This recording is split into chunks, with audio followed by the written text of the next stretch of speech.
welcome to the Full Press Hockey Weekly Show in association with Full Press NHL.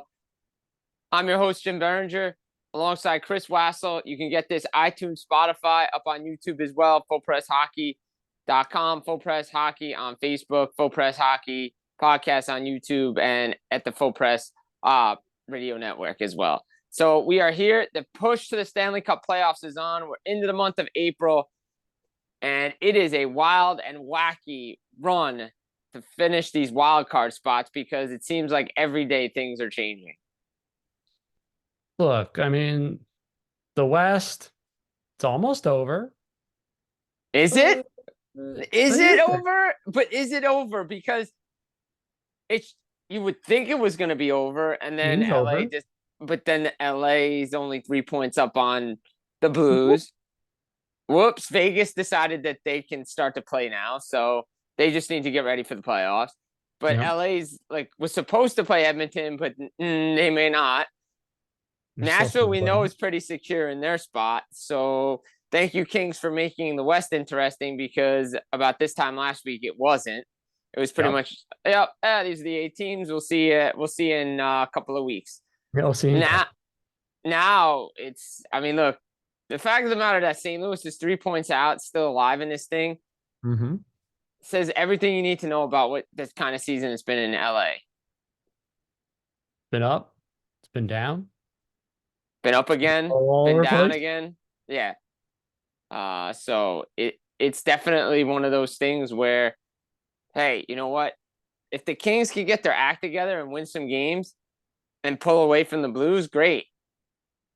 But if they can't, then there's problems. And there's big time problems, because guess what? They're going to be out of the playoffs for everything that they did over the summer. Yeah.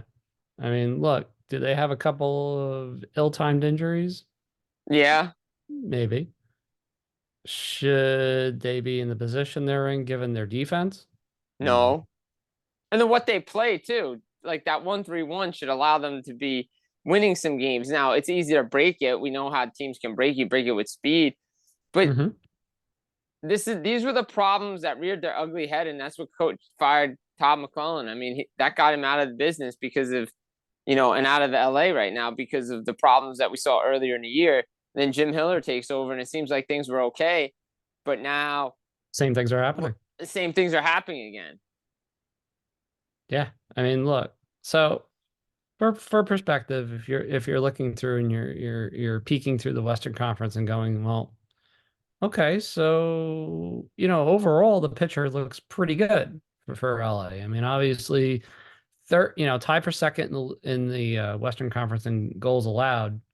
Oh, by the way, the irony in all of this is the team that they're tied with for second is Vancouver, who's done it with a completely different way by playing downhill hockey, but still gets timely enough saves from a goalie that may not be back till the last week of the regular season.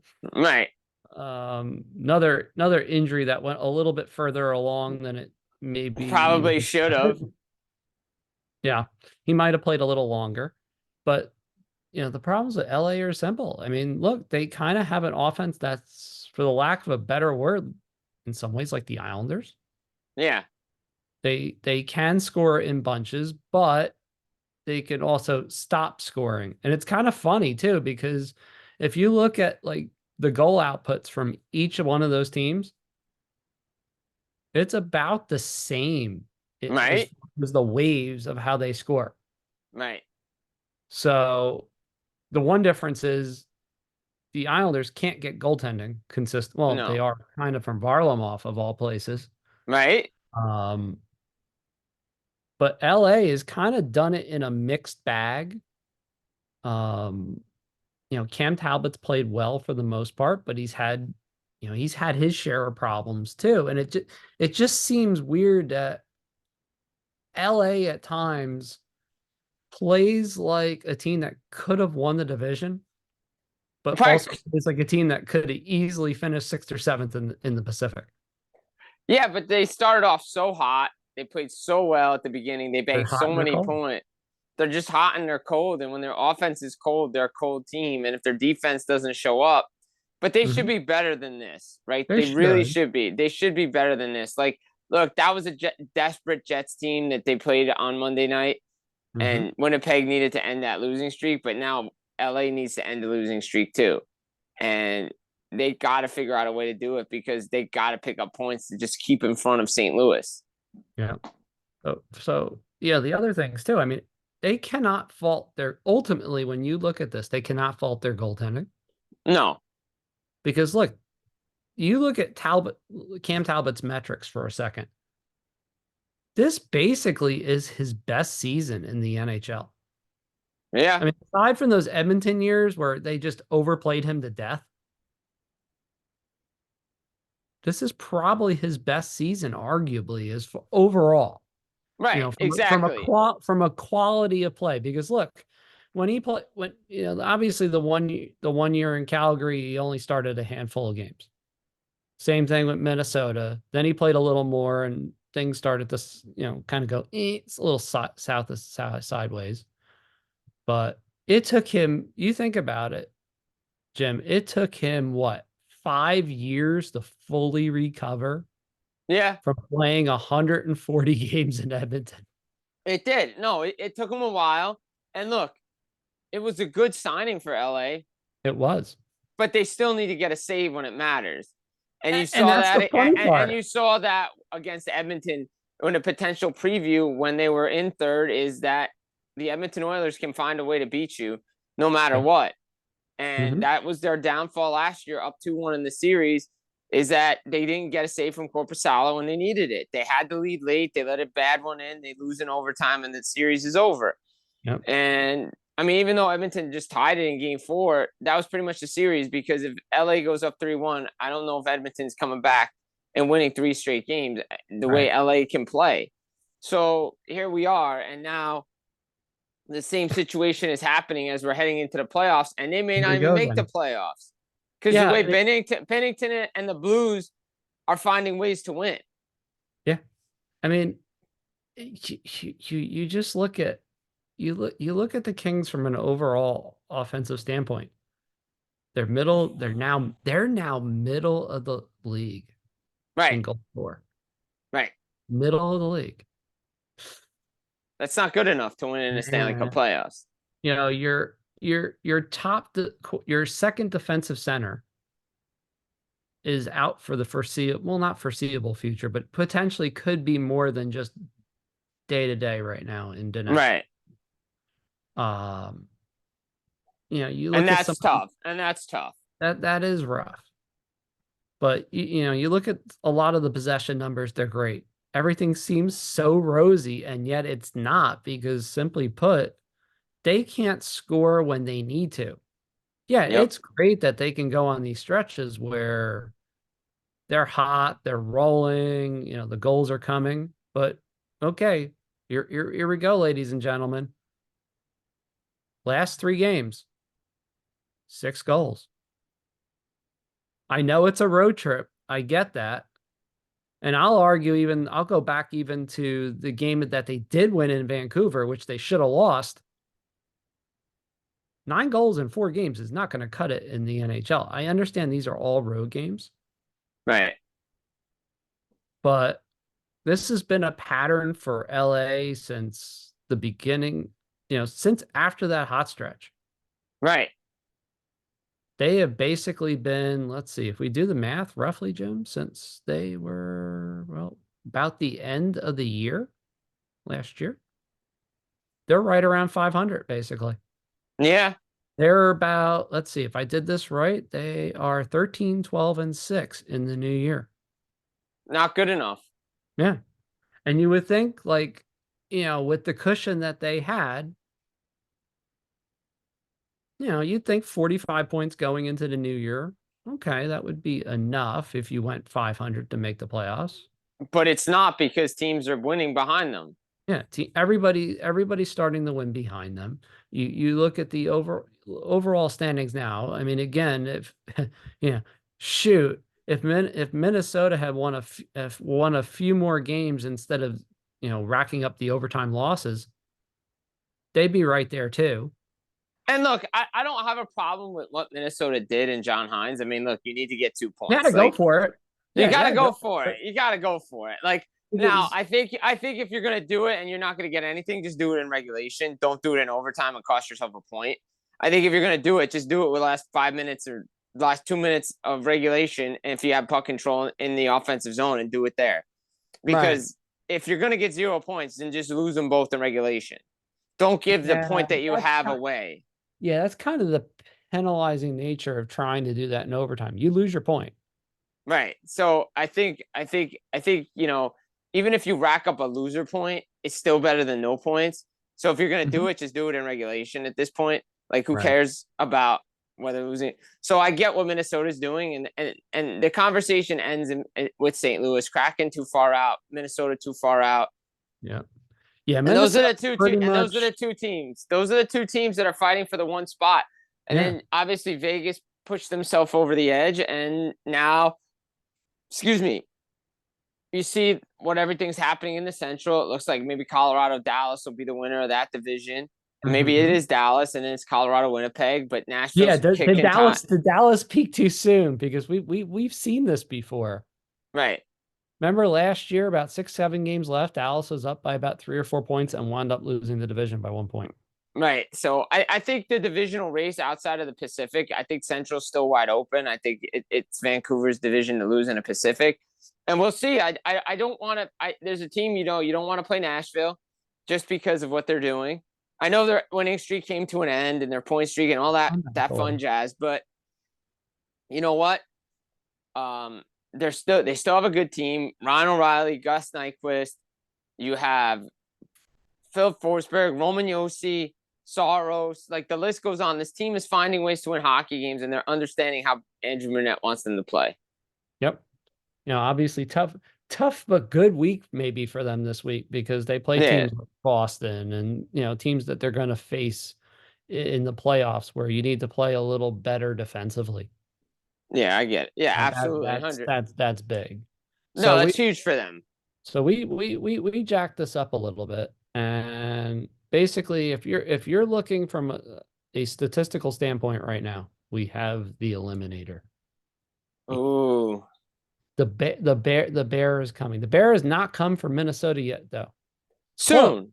It's soon for because remember, soon. Minnesota does have 2 games in hand on St. Louis. Of course, you got to win those games. Yeah. As we found out a few years back with Dallas, you have to win those games in hand. Right. And Washington they had 4 games in hand and they lost all 4. Yeah. Like that's what Washington has on Philly and a bunch of other teams in the East. That's my worry with the East. I mean, ladies and gentlemen, just because it looks like what it is now, don't mean. I mean, look, Philly is in big trouble on the surface.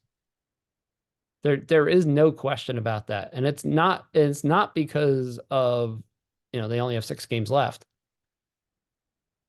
It's because they are going to have to rely on a big giant 6'7" Russian to get them in the playoffs, who literally just came over from the. He actually played pretty well against the Islanders on Monday night. Fedotov.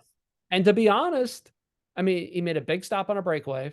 He looked like he kind of he didn't look awkward. No, like you thought he might. He wasn't nervous. No. Okay, so he went to the. No one cares about that. I mean, I'm tired of hearing he went to the wrong. Get the. Who cares? Look, he is a good goaltender being put in a really screwed up situation. It's like stop the bleeding, and that might be the best thing for the Flyers right now.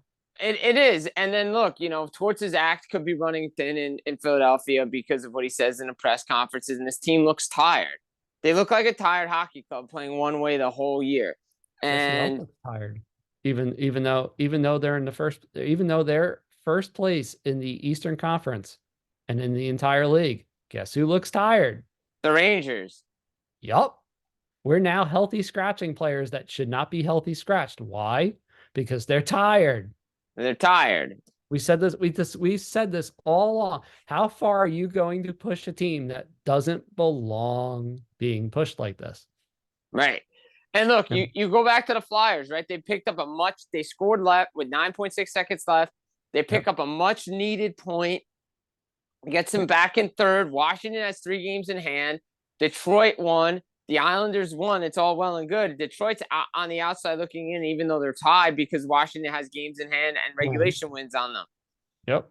We know Tampa's set at the first wild card. I think they're going to be a tough out no matter who they play, just because of their pedigree and just because of who's between the pipes. It's Vasilevsky and he's healthy. And you can give me all this. Healthy all year. Right. You can give me, you can't say anything can't happen in the playoffs. Well, we've seen anything can happen in the playoffs, especially in the first round. And you can also say that, they lost last year to Toronto. They probably should have won the series, and they didn't because of their defense, and they're playing a lot better. You now have Duclair and Dumba playing well for this team. You have players like, Stamkos and Kucherov and Point doing what they're doing. Hedman's doing what he's doing. The Tampa Bay Lightning are a team you do not want to play because of what they've done. Oh, that, and they can score in the playoffs as well as they do in the regular season. Unlike some of these teams that, they have this unbelievable offense in the regular season, and in the playoffs, it's like. Right. And then you see Florida's like kind of hanging on. Maybe they get passed by Toronto. Does Boston hold on to the top spot in the Atlantic? So you don't know. I mean, you don't know what's going on there. And you say to yourself, okay, well, you look at the Rangers and they look tired against Pittsburgh. Carolina's a team that's on the rise, could be the best team in the Eastern Conference that no one's talking about. Anderson's playing well, Kochetkov, and obviously you have, Jake Getzel's filled in wisely, but they're going to be a completely different team next year because of all the free agents that they have. And then you say to yourself, okay, well, then who's the team that can come out of the East? And right now it's a toss-up because you don't know, because one of these wild card teams could upset somebody. Yeah, this is not set in stone, and I don't know. I mean, if I'm the Rangers, I do not want to play the Capitals even in the first round. I don't know what team you really want to play. I think the only team that might be that you would want to play is Philly too. Philly or Florida. Yeah. At least if you're the Rangers, because the Rangers, as far as their style, matches up well against, let's face it, teams that, they feel like they can go up against and, sort of plod and grind their way and then use their one line that's fast to basically score. Yeah, it's true. I mean, I think that's where it's headed. But again, you look at it, the way Panarin's driving that team, Kucherov's driving the Lightning, McKinnon, McDavid. I mean, look, you got to get past of what these teams are doing. Look, and you go to your East and you say to yourself, oh, is Pittsburgh still alive? New Jersey still alive? Nah. I mean, look, yes, they're 5 points out, but are they really 5 points out? New Jersey, they're 6 points out, but really, are they 6 points out? Like, no. We told you before, it was too little, too late. And you're clearly seeing it's too little, too late, because the Devils needed to get this run going, but there's no proof that this team can win 6 or 7 games in a row to get into the playoffs because they've given away so many points to so many bad teams. Yeah, I mean, you finally figured out where to play certain players in the right position. Probably should have been done game 1. Right. You could have put, and it wasn't. You could have put Toffoli on left wing, Meyer on right wing. Didn't do it. You could have not tinkered with your roster right before the start of the regular season. Then you kept doing it the entire first half of the season. I mean, what did you expect? I mean, yeah, I understand the litany of it. It's not the worst, It's not like they lost 500-man games to injury. No, but the point is you had chances to make trades and you had chances to use that cap space and you didn't even address the defense. Didn't do that either. And you didn't address the goaltending. It's too late. You didn't address the goaltending right away, and you should have, and here we are. And they have to address the number 1 goalie in the offseason, or else you're going to be in the same problem. Yeah, it's not going to be an easy offseason for Tom Fitzgerald. And you know what? It absolutely shouldn't be, because you wasted 1 season already. Right. And you can't waste another one, even though you have a contract extension. Doesn't mean anything in this world. Nothing's guaranteed. Nothing is guaranteed. Right, Nothing. right, Tom McClellan? Right. Nothing is guaranteed. All these guys got extensions. Look where they're at. Not employed right now. A lot of unemployed people. So look, the East, if the Devils, like, the thing is if you're up against They 2-0 must against, win out. you have to win out, but you have to get a ton of help. Yep. But look, I don't think Lightning's going to strike twice 2 years in a row with the Florida situation. No. Because Florida was already on their run before April came, and they were getting help. New Jersey is yet to show they can win 6 or 7 games in a row. They have not won 3 games in a row since December 2023. They're under 500 at home. That's a problem. This team has had problems all year at home. That's why they can't. That's another reason why they can't string along anything. Can't win at home, giving away, 16, 18 points to teams out of the playoffs. Yep. You just can't do that. That's not a recipe to win hockey games. It's not a recipe to make the playoffs. And you can't make the playoffs and then everything gets justified, and it shouldn't be justified. They're saying, oh, well, I did everything at the right time. You didn't. No. And look, if you want to be technical about it, the Islanders have the same exact problem. Yeah, they're a few points higher than the Devils, but if you really want to get picky about this, they've lost 10 times at home via overtime or shootout on top of the 10 losses. Right. And they didn't address their offense at the trade deadline either. No. Again, you have kind of similar problems. And then obviously, Sorokin went belly up. It was bound to happen at some point. I mean, he's been worked into the ground for the last couple of years anyway. It was bound to happen. Right. You think about it and people will say, okay, 50-something games isn't a lot. 60-something games isn't a lot. All right, look at his quality start numbers. Just the first 3 seasons. They're all at 70% or above. Right. A lot of work. You're asking a goaltender who came into the league late as it is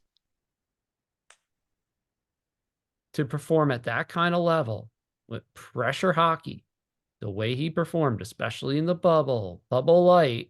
I mean, at some point, the wheels are going to fall off.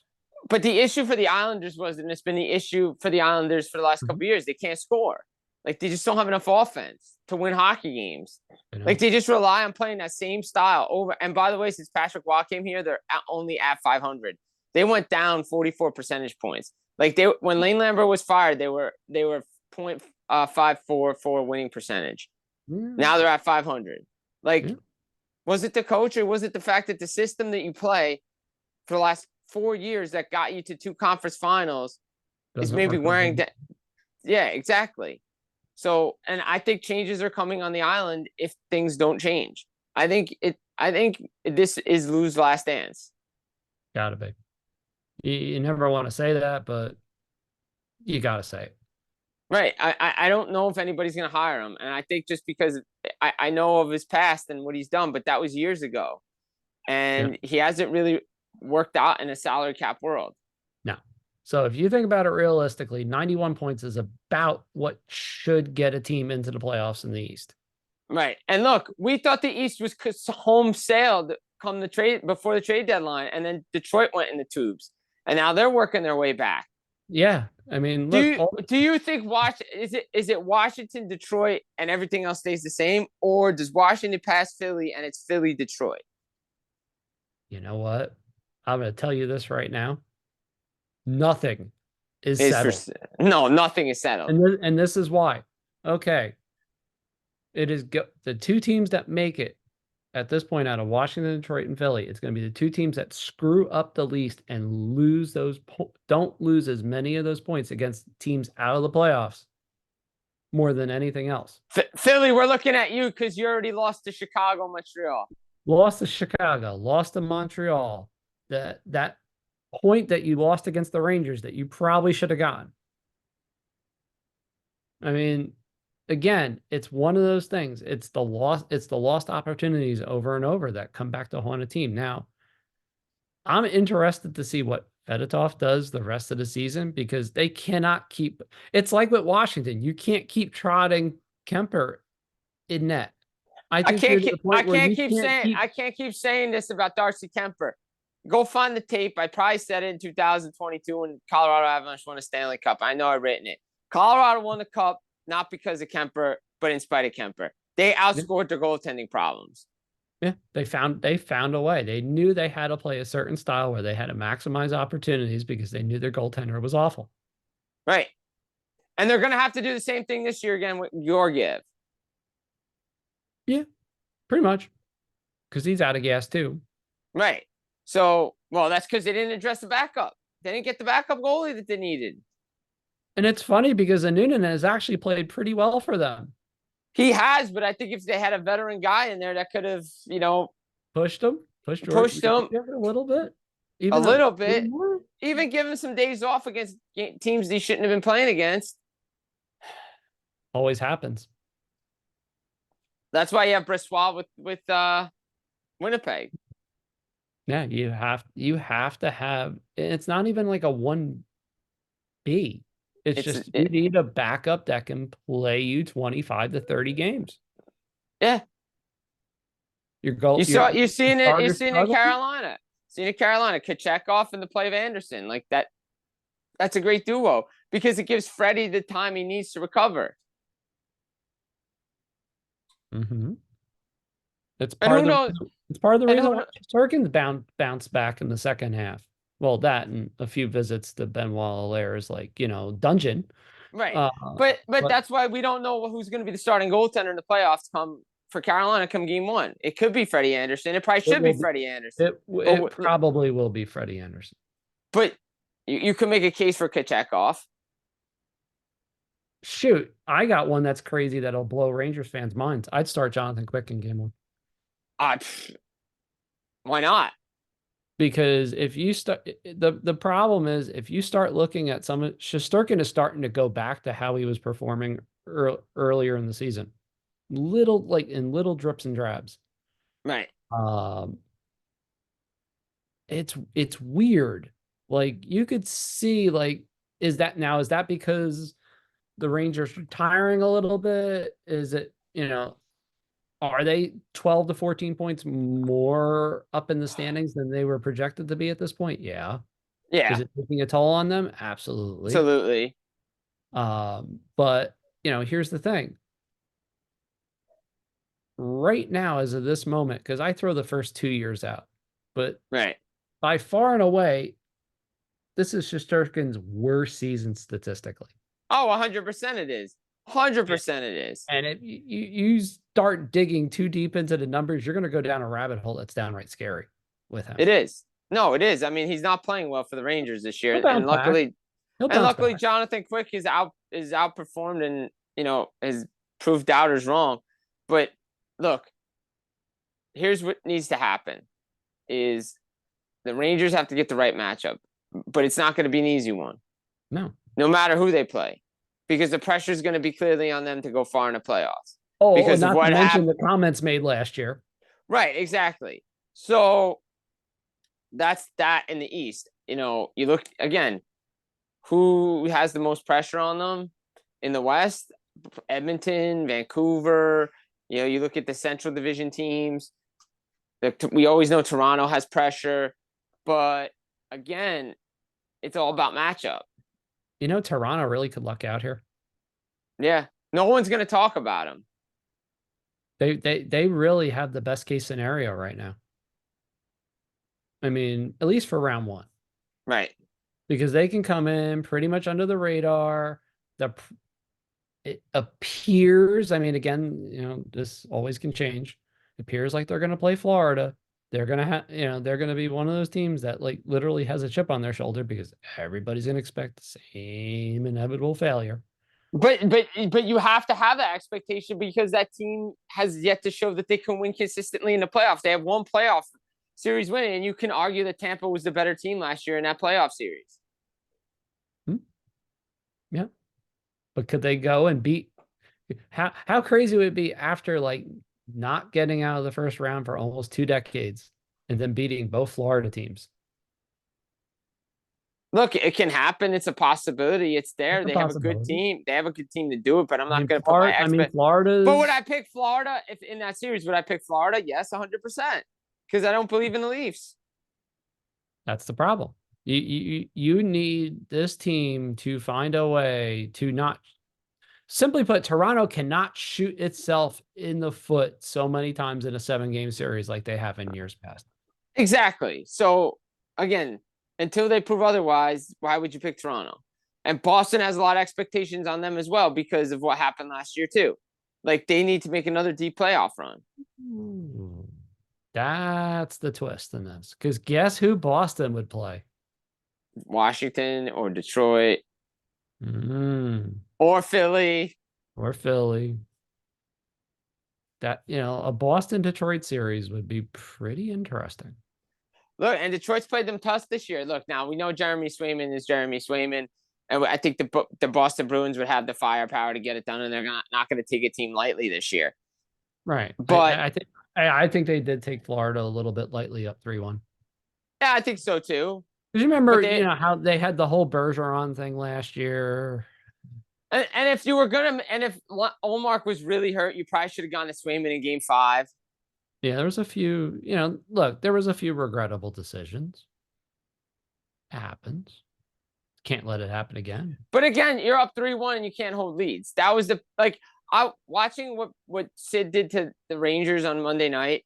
Like you say to yourself, okay, if Sidney Crosby was there in 2022, the Rangers don't come back and win that series. But it still doesn't excuse the defense from being up and having multiple goal leads in games 5 and 6 and still losing that series in 7. Exactly. You have to seal the deal. It doesn't matter. Your defense has to perform in the playoffs. And if you look at the teams, look, is Edmonton better suited for the playoffs? Yes. But again, do you trust their goaltending? Winnipeg's definitely suited for the playoffs, but can they get out of their own way? Dallas, again, they can go in spurts. They can look great and they can look crappy. Can Oettinger not kill himself in the first round or two of a playoff? Right. Are they going to get blown out in the first period of a game? Like there's so many things that can happen that we don't that we can't factor in. And of course there's Nashville and there's players and this brings us to the final conversation here about the Hart Trophy. And you say, okay, well you can add Roman Josi, you can put no. It's Kucherov, McKinnon, and pick a third. That's what it comes down to. It's Kucherov, McKinnon, pick a third. Yeah. And even if you went Heisman style, Roman Josi's not even in 5. He's not. He's not. I know Nashville fans want to say this, but I think Philip Forsberg is more valuable to Nashville than Roman Josi ever will be. Look, Roman Josi will be in the Norris discussion. He should be a finalist for the Norris Trophy. Absolutely. But he won't be a finalist for the Hart Trophy. Nope. And it'll be Nathan McKinnon, it'll be Nikita Kucherov, and could it be Connor McDavid? Yeah. Could it be Artemi Panarin? Sure. Matthews, if he hits 70, yeah, for sure. It'll be Matthews. But that's about it. That's about it. I mean, I'll sit there and tell people flat out. You look up and down, you go, okay. You consider McDavid. He doesn't even have 30 goals this year. Right. It's a factor. I mean, is he become more of a primary assist guy this year again? Yeah, it was kind of expected. Nobody expected this much of a drop off in goals. Okay, it happens. Oh, by the way, Auston Matthews, despite having 62 goals, still doesn't have 100 points yet. That's ridiculous. I mean, the Thomas Vanek Award. No, I'm kidding. Nothing can beat the craziness of that 06-07 season where Thomas Vanek started out with 25 goals and 5 assists in like his first 38 games. Yeah, it was ridiculous. And then went and over the next 30-something games, flipped the script and had like 5 goals and like 26 assists in 30 games. I mean, it was just people wouldn't believe you. So Thomas Maddox, great Buffalo Saber. It can be done. So Austin Right. Matthews, you can become a playmaker. I mean, all right. I mean, all right. look, he's a great defensive player. He's a great all-around player. Like, he really is. He's a goal scorer, but he can block shots. He can play good defense. He could be up for the Selke. Like, he's a good player.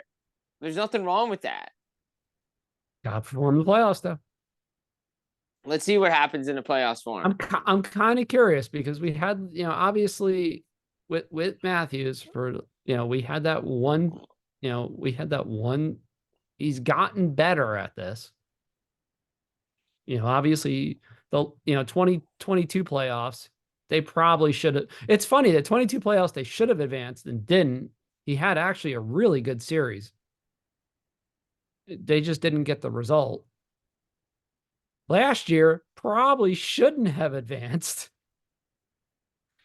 but get the result, and he was really good in both series.